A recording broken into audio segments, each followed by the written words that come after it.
this is like the struggle with this kind of practice that's cash-based anyways. On the one hand, there is no guaranteed steady stream income. But on the other hand, I get to practice the kind of medicine that I like to practice, which is genuinely is making people better. And whether that's making them better mentally, physically, spiritually, like honestly, those things aren't separate anyways. That's any human being is an integrated whole. But this machine was originally developed for aesthetics. And I know we've talked about the fact that aesthetics isn't really my bag. Not that I'm opposed to people using it for aesthetics, because that's 100% cool. But what I'm super excited about is the ability for people to essentially get a lot of physical therapy in a really short period of time and build core strength in some places, in cases where they couldn't otherwise. Like I have a ton of patients I see for the VA to do disability exams, and they come in, I mean, sometimes it's heartbreaking. These are people in their 30s and 40s, and they can barely walk, they can barely move. And the very first treatment for that kind of back pain and that kind of back injury is physical therapy, but they can't do it. It's just too painful. So this is a way, I just lay them down on the table and I put my paddles on them, and within 30 minutes, they've just done essentially 20 or 12,000 curl-ups, but without any of the risk to their back and without the pain that they would go through normally. That's going to help them build their core strength. And I can turn them over and do the same thing on the back. Then they're going to be better balanced. It's going to most likely improve their pain. I mean, the studies are being done and there's good evidence for it, but it's not as full as we'd like it to be yet. But it's kind of one of those things, like looks like a duck, talks like a duck, quacks like a duck, right? If they're getting stronger, they're getting stronger. Like however they're getting stronger, I don't really care. What I care about is that strength is going to help them improve their pain. And more importantly, their functionality. I mean, not that I don't care about people's pain, because of course I do. But ultimately, we all need to go to work. We need to be able to pick our kids up. We need to be able to cook dinner or whatever it is. And some of these folks can't do that. And that's just one population. I mean, there's an older population similarly where if they don't have the core strength, they're going to fall down, break a hip. I mean, that could be very life-changing. A lot of them are not in a position physically to get the surgery that you need once you break a hip. So way better to just give them the strength in the first place so they never find themselves there. And it's non-operative. It's very fast, really, in terms of time. There's the ability to maintain it over time. People can come in and do the first, 4 treatments, and then maybe they can go to the gym, right? Or maybe, some people don't have time for that, right? Some people are like, no, I'm too busy for that. I just want to get stronger. Let's do your machine. Well, okay. Right? That doesn't provide all of the benefits that exercise does, because exercise has socialization benefits and obviously cardiovascular benefits. And I would certainly tell anybody who wanted to use this as their only, muscle strength routine that's probably not a great idea, but it is a good place to start. Right? This is a nice place to start. This is a nice place to build yourself to a certain point where you can then have the pain relief and the balance to go forward and to get stronger. Are some people going to come in because they want a 6-pack or an 8-pack, whatever? Yeah, they are. I'm not going to turn them away, right? I'm not going to say, no, not for you. If this is just about getting attractive, you cannot pay me for this, right? I'm not going to do that. If it's not good for them, I'm going to tell them that, right? I'm going to be very honest about what the benefits and risks are, because that's my nature. But I'm not going to turn people down just because they want their leg muscles to be bigger without doing leg day, right? Lots of people skip leg day for whatever reason, right? They're all about up here and they're not about down here. And, maybe they're like, hey, I can just go in there and do leg day and, read a book. Yeah. Like, all right, great, works for me. But that's not my focus. That is not where I'm at all with these machines. And this is really my first machine. There are others, one that specifically works on the pelvic floor that I'm super excited about, because there's just no other way to get to that. Like doing physical therapy to strengthen that area is very difficult. I mean, ask any woman who's tried Kegel exercises. Like, that is not easy to do. It's not pleasant. It's not like trying to isolate those muscles to strengthen that pelvic floor is difficult. You don't really get that good of contractions. Whereas this machine, which you basically sit on like a chair, can do another 12,000 contractions in 30 minutes. I mean, you strengthen the pelvic floor, you're helping women with incontinence, you're helping men with erectile dysfunction, possibly even helping them with some incontinence and urinary retention. And then on top of that, you're helping balance, because pelvic floor is incredibly important to our stability while we're walking. And we're going to lose strength in that over time because you can't work it out, right?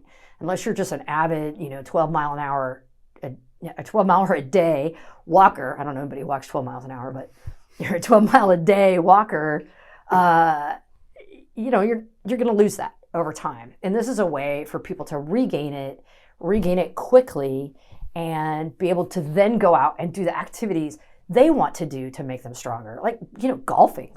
Golfing is a great exercise because people walk. Now, if you're getting on the car and driving everywhere, not so great. But otherwise, right, you're walking everywhere, you have to have coordination, and there's that turning, right? And you are at least working one side, but really both oblique muscles. These machines can help people build their strength to enable them to then go back to the activities that they were doing to maintain their strength, particularly after an injury. I've had patients that have had major fractures, and getting them to a point where they're like 100% back to their activities is difficult. And people have jobs. People have families. Some have both jobs and families.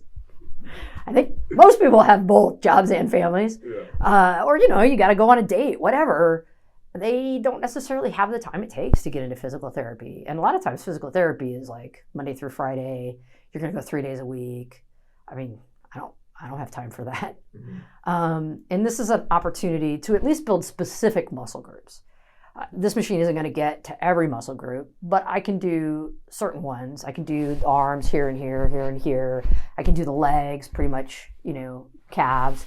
And I can help people. And I'm excited about that. And it's not just the machines. Like, there's all manner of research going on right now in how to increase longevity, but not just to increase longevity, but to increase the longevity of a good life. It doesn't matter if you're still alive, but you're living a terrible life, right? If you're in a nursing home because you can't get up and walk, you live a long time in a nursing home. In my opinion, that's not a good life. That's not quality of life. So I'm excited about helping people create quality of life, which is why I like the term restorative medicine. I mean, I think inside all of us feel, that we're like 20 or 30 years old, right? Like, there's at some point, that's where our brain is. That's how old we are, no matter how old we get. But our physical bodies are not going along with our fantasies, right? Our delusions are all by themselves, and our physical bodies are just progressing as they're going to, right? Aging is a natural process. My goal is to make aging a natural process that is really more about developing the wisdom that you get being older, but not so much about losing physical capability. Of course, people are going to lose physical capability, but keeping them strong, keeping them essentially physiologically, meaning their body processes, keeping those young as long as possible, there's great evidence that we have ways to do that. And we can do that with medicines. And, most people know that I'm a, more meditation, less medication kind of person. But by the same token, if the medication works and, the side effects are reasonable, I'm not against it. Like, I'm all for it. And, one example as a case in point is metformin, which is a common diabetes drug that does have some side effects, but it's relatively safe. And most people can tolerate it. Actually has good evidence that it promotes longevity. There's simple things like intermittent fasting, right? Fasting for days on end. This costs nobody anything, right? It doesn't cost you anything. In fact, It's less expensive to fast, right? Because you're not eating. But that has benefits in basically regenerating the cells of your body. So you're like, the cells need to die. But the way that we eat every day, almost all day, right? We're constantly eating. We constantly have food. We never have any shortage. That's not the situation we evolved in. We evolved in a situation where sometimes we would starve. And our body is adapted to that. Our evolution is adapted to that. And it turns out that when we can go for 24 to 72 hours without eating, we actually allow the body to clean out a bunch of old cells. It's called apoptosis, which is really just a way of saying natural cell death, right? Those cells, those old cells die and new cells regenerate. Because the great thing about us is no matter how old we are, we actually do have stem cells very like the ones that built us in the first place, right? So people talk a lot about getting stem cells from, umbilical cords and saving them for people for like cancer treatment later in life. Well, as it turns out, we actually still have cells that are very close to our original cells still in our bodies.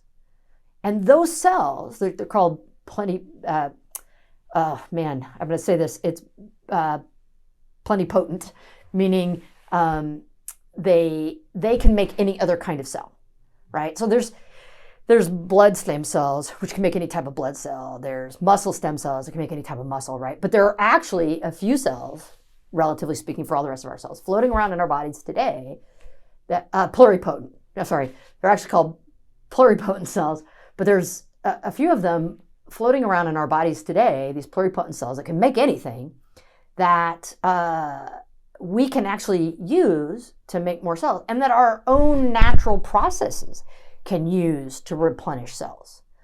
So we have the ability to do that and make new fresh cells. Now, one thing we have to understand about restorative medicine and regenerative medicine is we're always going to be limited by how many times a given cell has divided. Because every time a cell divides, like the telomeres, which are these you could think of them as like little extra DNA kind of pairs off the end. I tend to think of them like, if you have a beaded necklace, like on the end of the beaded necklace, like you might tie it here, right? And there's all these like beads hanging off that you don't use, but every time you copy the cell, you like pull some beads off. So someday, right, the extra part that you get to tie won't be there anymore. And that's part of what causes us to age. So there is potentially an upper limit on at least the average human lifespan. So that's not actually what I'm looking to do in restorative medicine. I'm not actually looking to increase the average human lifespan, only how well we live within that lifespan, how fit we are, how able we are to work, to contribute. I mean, one of the things I tell older people all the time is don't quit your job, right? Not to say that older people don't need to give room for younger people to come in and have their contributions, but rather continue to do something, because that's restorative. That keeps you young. Play the piano, because that's restorative. That keeps you young.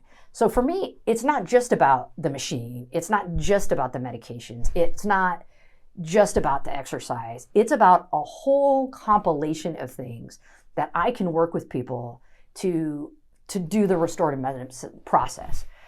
Is it ever going to be about aesthetics? No. I mean, not for me. I don't really care if you're, buttocks or high and tight. I don't really care if you have a six pack. I'm not judging people for that, because for some people that's extremely important and it makes them feel better. And your emotional health is important, right? And if people are willing to pay me to do that, more power to them, right?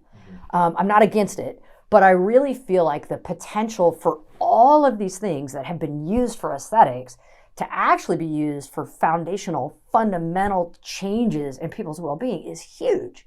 And I'm excited about that. If you said, hey, we're going to bring in a machine and, people can come in and get their six pack and can get their calves, their gams like really strong so they look good in high heels. You'd look really good in high heels, by the way. I just want you to know, like, we could work on that for you to get the gams going. So, like, I would never say, oh yeah, this is what I want. This is how I want to use my extra time and my extra practice room. No, I don't. yeah, I like to make money. I don't think I'm different from anybody else in that regard. Money's great. You can do all kinds of cool stuff with money. Owning a yacht or a Ferrari are not among the things that interest me, right? Like I'm interested in how can I improve my community, who can I help, get a better start in life. Like these are the things that excite and interest me. Maybe my daughter decides she wants to go to MIT, like I might get a little bit more interested in aesthetics at that point. Like, oh, guess I'm interested now. But aside from that, like I want to feel really good about the work that I'm doing with people. I got into medicine to help people. I got into medicine to spend time with patients. And modern medicine doesn't allow us to do that if we're operating within the insurance system. And certainly being able to do things like restorative medicine, there's no way. I mean, I have to spend a good hour with people to really get to know them well enough to then be able to give them the consult on restorative medicine and do the things that we can do for them productively. So, like 12 and a half minutes isn't going to cut it, right? Plus insurance isn't going to pay for most of it. I mean, to give people metformin who are not diabetic or pre-diabetic, the insurance companies would be like, oh, what are you doing, right? We're not going to pay that 2 cents a pill. Right. I don't want to pay anything. Yeah, we're going to fight with you over the 2 cents a pill. We're going to fight with you over every single thing. But I can do that here with people just paying me cash, right? Like just the transactions between us, which is great because we're the only people who should be in the room, right? No insurance company should be in the room. And there's other things like testosterone treatment. I don't want to give anybody the impression that I am going to give out testosterone treatment willy-nilly because people come ask for it. That is absolutely not the case. I am going to test. I'm going to make sure that it's appropriate for the patient, that they actually are low in testosterone for their age and they're having symptoms from it. Like it will be appropriate, but for men and even some women actually who have low T, testosterone is a game changer for them. Like it completely changes their life. And yeah, I could give testosterone to just about anybody and they're going to feel a lot more energetic, but the consequences of that are not small.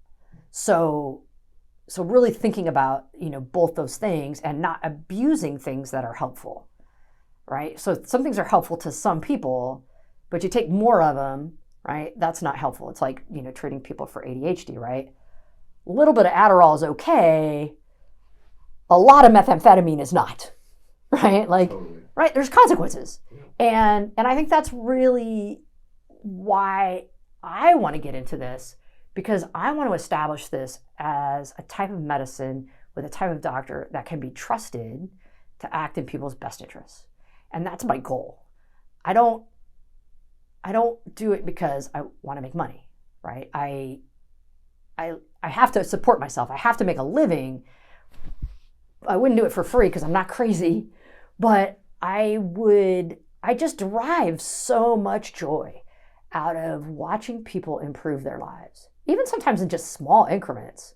Like it's tremendous. It's tremendous. The people that I've been able to help like manage their depression already, the people that I've been able to help just with simple things like getting them to take a walk every day. And then they talk about how that improves their depression, right? And gradually, day by day, year by year. For me, that's an exciting part of medicine. I work in the emergency department too, and yes, I get to save lives, but sometimes I'm not sure for what, right? Like the life that I just saved isn't a great life because the person's going to go to a nursing home, right? Where they'll probably spend the rest of their life. I would much rather intervene well before that point, well before the person is on oxygen, well before any of that happens, and have them quit smoking, have them start doing restorative things that are restorative to them as opposed to making them older, right? Like smoking and drugs and alcohol. I mean, stopping those would be simple. I don't mean it's easy for those of you that are struggling with that. I'm not trying to say that's easy, but it is pretty straightforward. Like, hey, bro, like you're smoking and drinking and doing coke. Probably if you stop those, you're going to make a big difference in your life. Yeah, yeah. Not a doctor or anything. Oh, wait, yes, I am. Yeah. I am. I am a doctor, and it will make a big difference. So I want people to really come into this with the idea that they're going to improve their lives, and they're going to do it for long term, and they're going to make real, long-term changes. If that means they come back to me once a year for more treatments, I'm okay with that. Yeah.